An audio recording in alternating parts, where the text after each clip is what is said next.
La mecánica del caracol. Con Eva Caballero.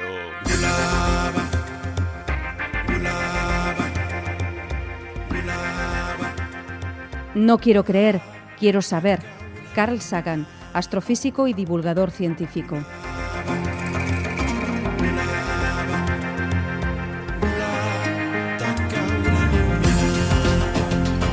Arratsaldeon, los museos, del tipo que sean, son lugares que guardan mil y una historias. Hoy nos adentramos en uno habitado por dinosaurios, grandes depredadores, insectos multicolores, colosos de la sabana africana, neandertales.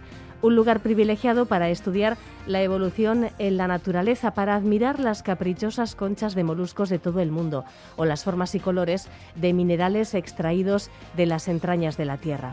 Hoy conocemos el Museo Nacional de Ciencias Naturales, un cuarto de maravillas en el que transcurren las andanzas de guías voluntarios como nuestro invitado, Fernando Arnaiz, autor de un libro muy entretenido sobre los tesoros de este museo y sobre las personas que lo visitan. El título, Se tiran pedos las mariposas, expresa muy bien hasta dónde puede llegar la curiosidad de la gente. Conoceremos además la historia de John Harrison, el hombre que cambió las normas de la navegación al diseñar un reloj con el que se podía calcular en el mar la longitud, algo que no se podía conseguir simplemente mirando a las estrellas. Y además explicaremos, ya que elevamos la cabeza al cielo, por qué la Tierra cada año, entre el 2 y el 7 de julio, registra la menor velocidad en su órbita alrededor del Sol. La Tierra está a punto de llegar a su afelio. Comenzamos.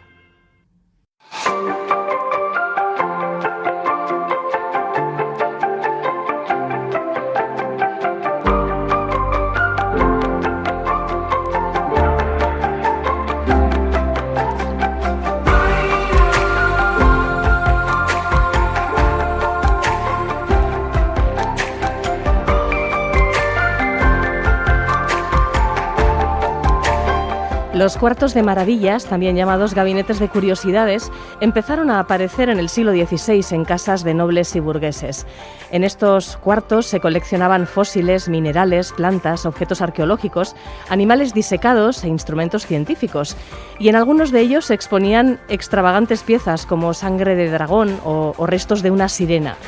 En una época en la que gran parte del mundo era terra incógnita, si los exploradores que volvían de un largo viaje decían estar en posesión de un cuerno de unicornio, seguro que encontraban comprador. Muchos de estos cuartos de maravillas acabaron convirtiéndose en museos de ciencias naturales o de arqueología. Entre ellos el Museo Nacional de Ciencias Naturales, que es uno de esos lugares que no debería faltar en una visita a Madrid. Hoy en día custodia más de 10 millones de ejemplares en sus colecciones y es además un centro de investigación en diversidad biológica y geológica. Este es el escenario en el que transcurren las historias que cuenta Fernando Arnaiz en su libro Se tiran pedos las mariposas, publicado por Nextdoor, y con un subtítulo que nos aclara ya la situación: Cómo poner en aprietos a un guía en el Museo de Ciencias Naturales. Hola Fernando, buenas tardes. Hola, buenas tardes. Fernando es licenciado en Ciencias Químicas, su carrera profesional estuvo ligada al comercio de hidrocarburos y en la actualidad ejerce de guía voluntario en el Museo Nacional de Ciencias Naturales. Bueno, ¿cómo decidiste convertirte en guía voluntario y qué tipo de labores realizáis? Todo surgió hace años, cuando trabajaba todavía, y fue precisamente en este tipo de medio, en la radio. Entrevistaban, de hecho, a un guía voluntario del Museo Nacional de Ciencias Naturales. Y tras escucharle, pues me pareció una labor muy atractiva, y años después me prejubilé y decidí dedicar parte de mi tiempo a esta tarea. Hice un cursillo sobre cómo enseñar un museo a los visitantes, solicité plaza en el Museo Nacional de Ciencias Naturales, me aceptaron, y luego pasé 3 meses documentándome sobre las exposiciones, los ejemplares, la historia del museo, y ya me lancé al ruedo y realicé mi primera visita. En cuanto a las labores que realizamos, ejercemos de guías a grupos, tanto de escolares como de adultos, aunque en el caso de este museo, por sus características, los escolares son mayoría. También enseñamos el museo a algunos grupos de adultos que vienen de centros culturales, de ayuntamientos, fundaciones, y vamos también a centros de día y a residencias de mayores para acercarles el museo, ya que muchas veces para ellos puede resultar complicado o muy cansado una visita al mismo. Uh-huh. Bueno, decía que los museos de ciencias naturales tienen a menudo su origen en los gabinetes de curiosidades. ¿Cuál es el origen de este museo? Vamos a empezar a llamarlo el Museo a secas, porque tiene un nombre muy largo. El museo. Muy bien. Pues precisamente fue lo que comentabas, un gabinete de curiosidades y monstruosidades, que pertenecía a un comerciante de Guayaquil llamado Pedro Franco Dávila. Este hombre, en su adolescencia, viajó con su padre a España para vender un cargamento de cacao. Hasta entonces lo vendían en Panamá, pero claro, venderlo directamente a España daba unos beneficios mucho mayores. Y la verdad es que la vida de este hombre bien podría llevarse al cine, porque le pasó de todo. Sufrió un naufragio, fue apresado por los piratas ingleses, que lo mantuvieron retenido en una cárcel de Jamaica durante 7 meses, luego hubo un intercambio de prisioneros, y acabó convirtiéndose en un hombre ilustrado, viviendo en París, donde creó su gabinete, según dicen, más importante que el del propio rey de Francia. De hecho, llegó a ser miembro de la Royal Society, de la Academia Imperial de Ciencias de Berlín, de la de San Petersburgo o de la Real Academia de la Historia de España. E intentó venderle el gabinete primero a Fernando VI en 2 ocasiones y luego a Carlos III, en parte porque creía que España debía contar con un gabinete real de este tipo y en parte también por problemas económicos. Lo cierto es que solo lo consiguió cuando finalmente se lo ofreció por segunda vez a Carlos III, pero en esta ocasión, digamos que gratis total, a cambio de ser el director de por vida del gabinete y recibir el salario, dijo, que Su Majestad considerase conveniente. Y estamos hablando de 1771.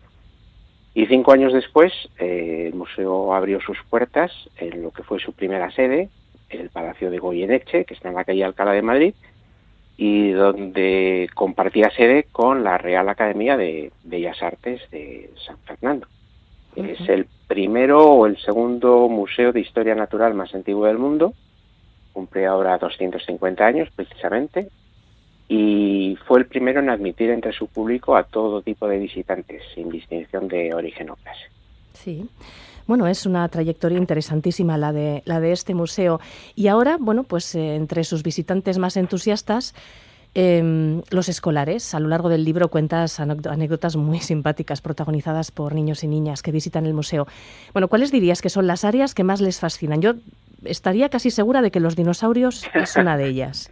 Sí, los dinosaurios, desde luego. Si les dejas sin visitar la parte de los dinosaurios, les arruinas el día.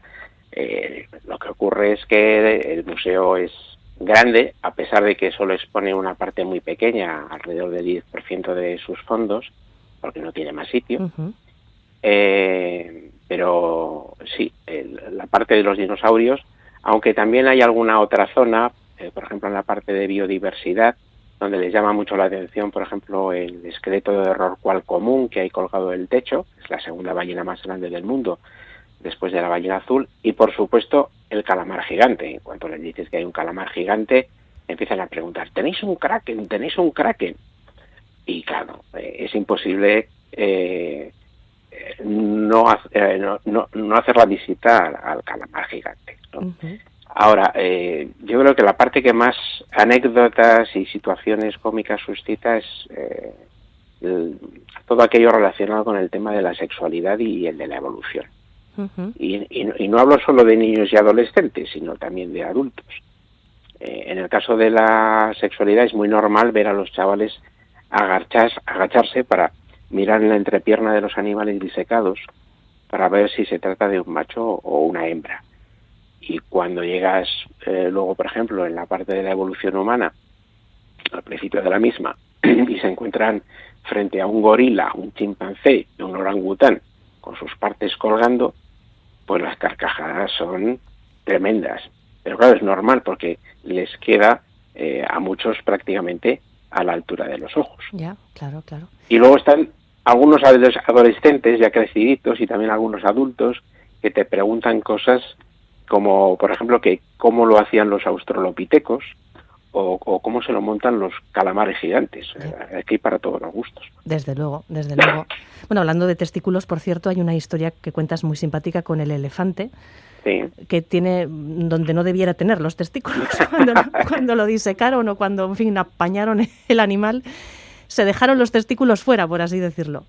Sí, en aquella época estamos hablando de entre 1923 y 1930, si no recuerdo mal, que fueron 7 años los que tardó el taxidermista del museo, Luis Benedito, en completar la naturalización del elefante africano, un elefante que había sido donado por el duque de Alba o regalado a Alfonso XIII y que se llevó al museo.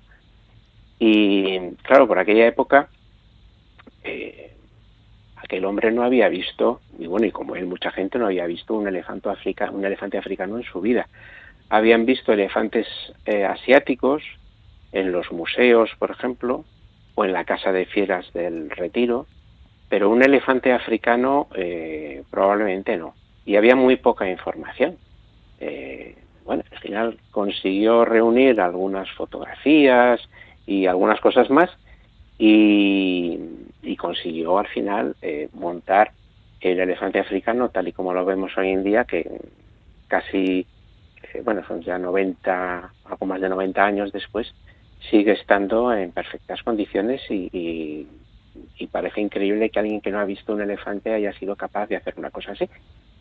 Pero el problema, como decías tú, es que lo que no sabía es que los elefantes, como muchos mamíferos, tienen los testículos internos y él se los dejó por fuera. Ya, bueno. Y bueno, ya con el tiempo, la verdad, que aunque luego el elefante ha sido restaurado, eso se decidió dejar así un poco para poder contar la anécdota por un lado, ¿no?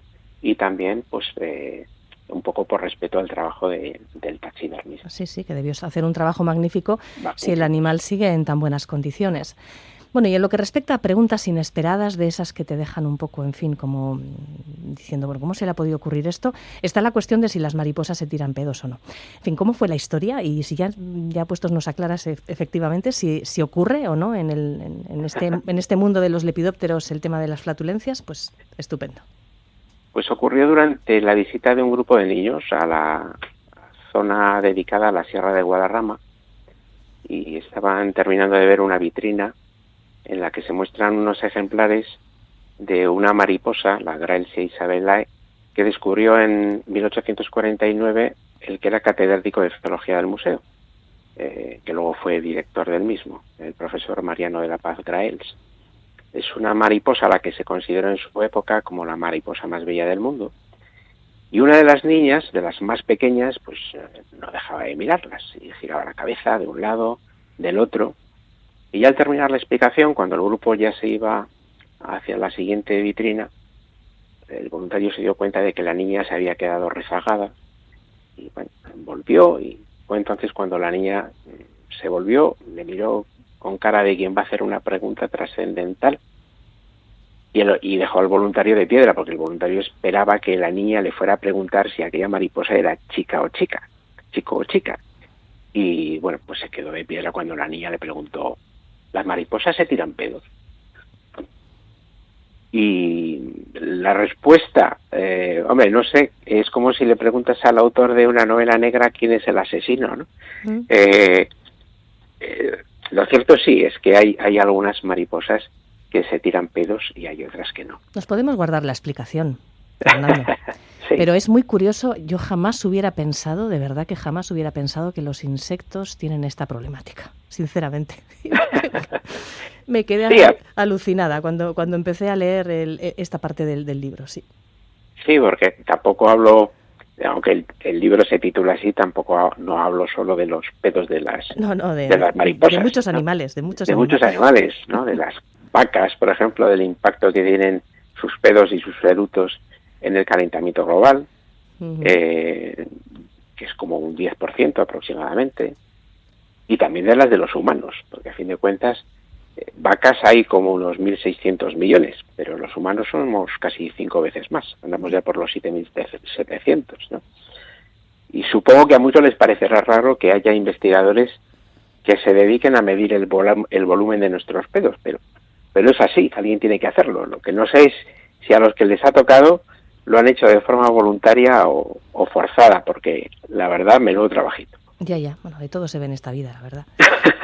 Bueno, y en tu caso, ¿cuál es el aprieto más grande en el que te ha puesto alguien con una pregunta que no te esperabas? A ver, normalmente cuando te hacen una pregunta totalmente inesperada, es cierto que te quedas un instante bloqueado, sin saber qué decir, ¿no? Depende un poco de lo sorprendente de la pregunta. Pero si no sabemos qué contestar, somos sinceros. Decimos simplemente que no lo sabemos, que lo vamos a averiguar y que si da tiempo se lo diremos antes de que se vayan, aunque esto suele resultar complicado porque siempre se van con prisas. Uh-huh. Ahora bien, como aprieto, que te acaban poniendo en un aprieto, diría que quizás fue en el que me puso un chaval de unos 10 u 11 años cuando nos dirigíamos a ver el edificio dedicado a la evolución, la geología y la mineralogía. Había decidido empezar la visita por esa parte, se lo dije a los chavales que estuvieron encantados de poder empezar con los dinosaurios y todo esto, y no, pues íbamos de camino y uno de ellos se acercó corriendo, se puso a mi lado y así, sin anestesia ni nada, me preguntó, ¿cree usted en Dios? Bueno. Y dije, tierra atrás, me digo, ya salió el tema religioso, porque es algo bastante habitual. Pero esquivé la bala rápidamente a la gallega, preguntándole, ¿y tú? Y el chaval comenzó a explayarse y siguió haciéndolo hasta que llegamos al edificio de la evolución y ya allí nos encontramos con un esqueleto de un Allosaurus, un primo pequeño de los tiranosaurios, de unos 9 metros de longitud, y ya se quedaron ahí embobados mirándolo y ya pude empezar la explicación sin tener que meterme en jardines, ¿no? Aunque cuando surge este tema, que como te comentaba es algo normal, seguimos las recomendaciones del museo, que es decirle a los visitantes que estamos en un museo de ciencias y que lo que les explicamos son los descubrimientos científicos y que en el tema de la religión no entramos. Uh-huh. Bueno, pues yo luego en el libro en el libro sí lo hago y explico un poco cómo las diferentes religiones han aceptado la teoría de la evolución con más o menos reparos, al menos los sectores que no son ultraortodoxos, ¿no? Uh-huh. Bueno, cuántas curiosísimas anécdotas sobre robos en museos de ciencias de diferentes países. Sí. En el caso de tu museo, ha habido también robos de todo tipo, aunque a veces lo que se han llevado son réplicas, porque claro, en fin, si alguien piensa que la piedra preciosa en la zona de mineralogía, que está ahí como a la vista y al alcance de todo el mundo, es auténtica, pues no lo es, ¿no? No, efectivamente. Normalmente cuando se habla de robos en los museos, solemos pensar en museos de arte, pero se producen robos en todo tipo de museos y los de historia natural no son una excepción. Por suerte han aprendido la lección y ahora está todo mucho más protegido y es difícil llevarse algo. En el pasado, sin embargo, se produjeron robos importantes, sobre todo de joyas. Por ejemplo, en el Museo Americano de Historia Natural en Nueva York, en el año 1964 se llevaron joyas por más de 3 millones de euros. Y esto lo llevaron luego al cine en el año 75 en una película llamada Robo en el Museo.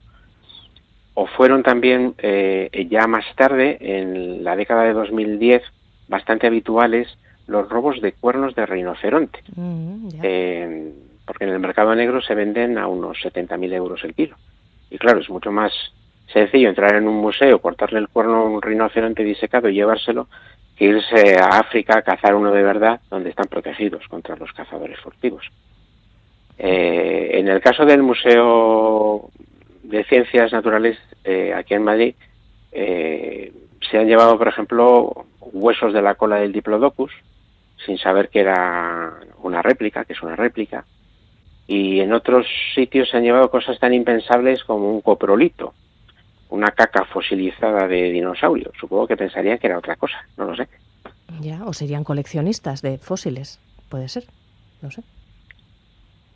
Y por cierto, cuando hablamos de réplicas, entonces no solamente hablamos de réplicas de piedras preciosas, sino también de réplicas de fósiles en un momento dado, ¿no? Sí, la mayor parte, en el museo de hecho, la mayor parte de los fósiles que vemos de dinosaurios, esqueletos de dinosaurios, son todos réplicas. Uh-huh. Luego hay fósiles de verdad, incluidos fósiles, por ejemplo, de ictiosaurios, pero es cierto que en el caso de los dinosaurios no, porque son muy caros. Ya. Son carísimos. Claro, claro. Y de hecho te suelen preguntar por el valor de las piezas que se exponen. Sí, no es raro, porque la gente intenta ponerle valor a las cosas y cuando entras en un museo, luego siempre tienes una percepción de que lo que vas a ver es algo valioso, por el hecho de estar en un museo. Uh-huh. Cuando entras en un museo de arte, bueno, la gente está más acostumbrada a oír hablar del precio alcanzado en una subasta por Picasso o por un Monet, pero raramente han oído hablar de subastas de dinosaurios o se plantean cuánto puede costar el esqueleto fosilizado de uno de ellos, salvo los niños, claro, que estos son capaces de preguntar cualquier cosa. Y de hecho, en cierta ocasión, un chico le preguntó a uno de mis compañeros cuánto costaba el Diplodocus que tenía delante. Pues bien, por ejemplo, el precio más alto que se ha alcanzado en una subasta por el esqueleto de un dinosaurio ocurrió el año pasado, en octubre. Se vendió un esqueleto de Tiranosaurio Rex por casi 32 millones de dólares. Y es que, como decía el director de operaciones de una afamada casa de subastas de Los Ángeles, cuando tienes un Warhol o un Monet en la pared, deseas hacerte con algo diferente y la gente está recurriendo a la historia natural para ello. Y esto es un problema, porque la irrupción de los compradores particulares en este mercado, gente de mucho dinero, es un problema, como decía, para los museos y para los investigadores, porque no tienen capacidad económica los museos para pagar un precio tan desorbitado. Por suerte, la exportación de fósiles, especialmente de los más valiosos, está prohibida en muchos países, como puede ser en China, en Mongolia o en Argentina. Uh-huh. Y en muchos casos los culpables acaban siendo descubiertos. Ya, sí, porque mencionas en algún caso que hay tráfico ilegal y bueno, pues cuando se les pilla, pues en fin, es un delito, evidentemente. Bueno, ¿y por qué uno de los temas estrellas en las visitas, lo has mencionado ya antes, es el de la evolución? Porque todavía hay gente que no lo tiene muy claro, si es verdad que la evolución es como se cuenta. Sí, es curioso. Han pasado ya más de 160 años desde que Darwin y Russell postularan la teoría, y aunque las evidencias científicas son numerosísimas e incontestables, mucha gente o no se lo cree o tiene solo una ligera noción de lo que es la evolución. Y cuando visitan el edificio dedicado a esto, a la evolución, y van recorriendo la historia de la vida en la Tierra desde que apareció hace entre 3.500 y 3.900 millones de años, una escala temporal que es muy difícil de asimilar, y van viendo cómo fueron surgiendo los distintos tipos de animales, la verdad es que resulta impactante, sobre todo cuando llegas a la parte final dedicada a la evolución humana. Para muchos aceptar nuestro parentesco con otros primates, o que en última instancia todos los seres vivos descendemos de un ser unicelular que apareció hace tanto tiempo, pues resulta muy complicado de asimilar, aparte de las connotaciones religiosas que he mencionado antes, ¿no? Uh-huh. En nuestro país, por ejemplo, no andamos mal después de todo. Solo hay un 16% de creacionistas o de personas que no creen en la teoría de la evolución. Somos el quinto país más darwinista de Europa, de hecho. Bueno, pues eso es una cosa interesante, está claro. Bueno, un museo de ciencias naturales es un sitio en el que encontramos animales que no veremos jamás en persona, como por ejemplo, bueno, pues algunos grandes felinos, ¿verdad? Animales que ya no existen, pues porque ya no, en fin, ya son especies extinguidas.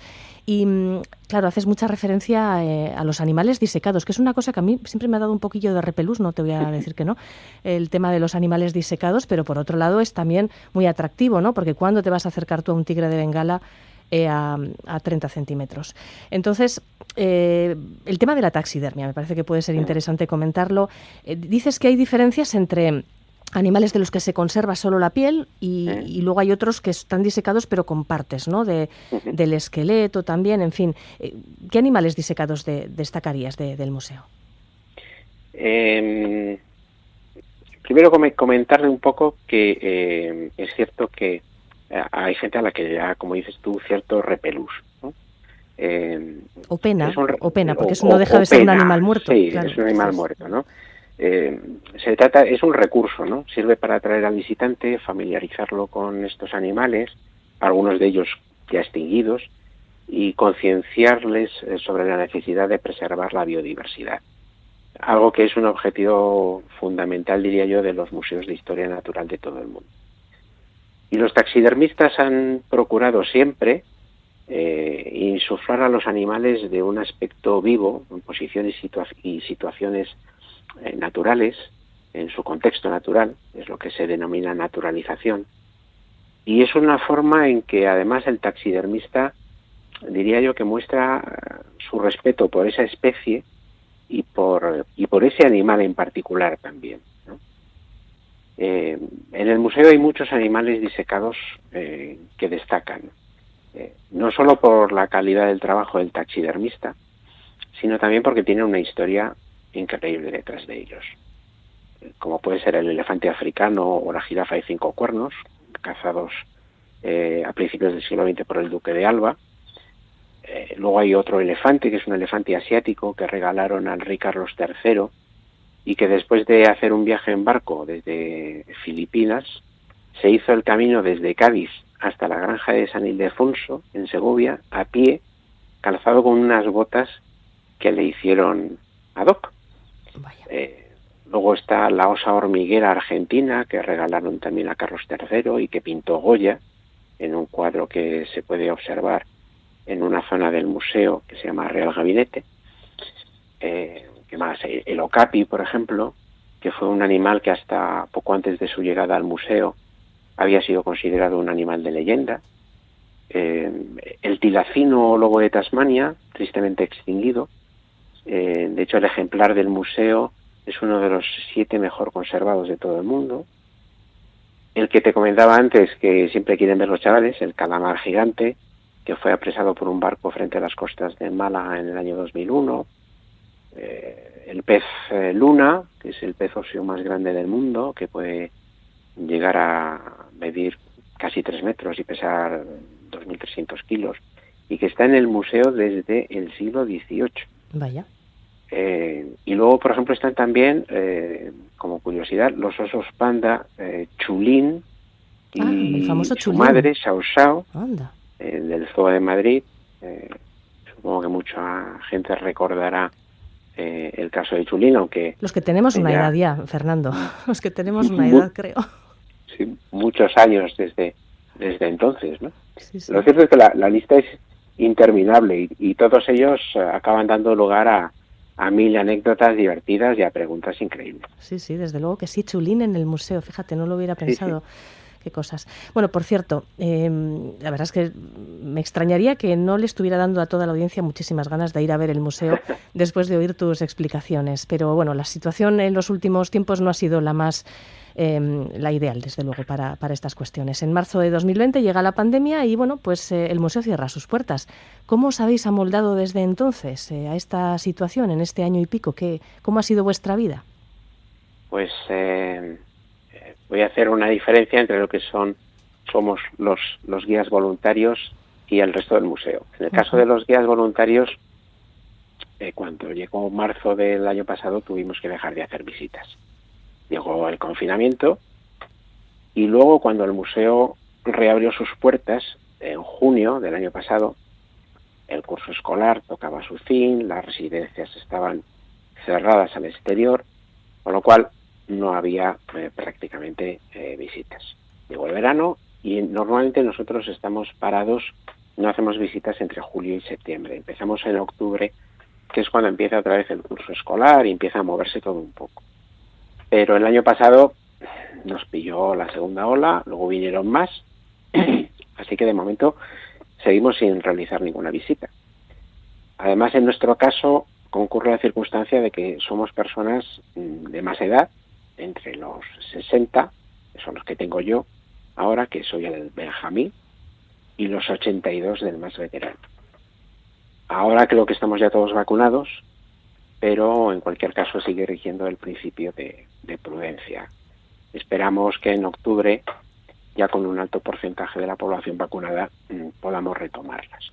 Sí, tienen que ser museos ahora mismo, lugares silenciosos, mucho más silenciosos. Mucho más, sí, efectivamente. Hay muchas menos visitas, sobre todo durante la semana. Claro. Sobre todo este museo, con tantos chavales visitándolo, y ahora mismo no hay reservas de colegios prácticamente. Cuando se anima un poco es durante el fin de semana. Ahí sí, ahí ya se anima un poco más, cada vez más de hecho, e incluso otras actividades, perdón, como los talleres o campamentos de verano, tanto del año pasado como de este, se han llenado. Y luego tuvo impacto también en exposiciones temporales. Algunas de ellas se vieron afectadas el año pasado, lógicamente por la pandemia, tuvieron que retrasarse, aunque al final se llevaron a cabo. Y otra parte que sufrió la pandemia, quizás la menos visible para el público, fue la de los investigadores. El museo está adscrito al CSIC, al Consejo Superior de Investigaciones Científicas, y cuenta con más de 80 investigadores. Para hacernos una idea, en el museo en total trabajan unas 300 personas. Y sus proyectos se vieron, muy afectados por la pandemia. Sobre todo al principio, durante el confinamiento, tuvieron que suspender todos los experimentos que estaban realizando, pero también los trabajos de campo, sobre todo los que tenían previstos realizar en el extranjero. Y luego además los protocolos de seguridad vienen limitando el número de personas que podía haber en los laboratorios, por ejemplo. Sí, sí. Así que sí, ha tenido un impacto bastante fuerte, pero bueno, poco a poco el museo va saliendo, igual que el resto de los museos, de esta situación. Sí, sí. Bueno, pues los museos de ciencias naturales, que son lugares en los que se pueden contar 1001 historias, 1001 anécdotas, como las que recoge en este libro Fernando Arnaiz, uno de los guías voluntarios que trabajan en el Museo Nacional de Ciencias Naturales, que esperamos vuelva pronto a la normalidad y podáis volver otra vez a acompañar esas visitas guiadas de escolares. Este libro, Se tiran pedos las mariposas, aparte de tener un nombre curioso, a mí se me han acercado varios compañeros ya a preguntarme si sí o si no, cuando han visto la portada del libro en mi mesa. Y les he dicho que se lean el libro, que para eso está. Fernando Arnaiz. Buena respuesta. Muy interesante el libro, desde luego, dan ganas de ir al museo después de haberlo leído y poder ver los sitios, los lugares, las piezas de las que hablas. De verdad que es como abrirnos una ventana a este lugar maravilloso. Pues muchísimas gracias, Fernando. Un abrazo. A ti, muchísimas gracias. Un saludo.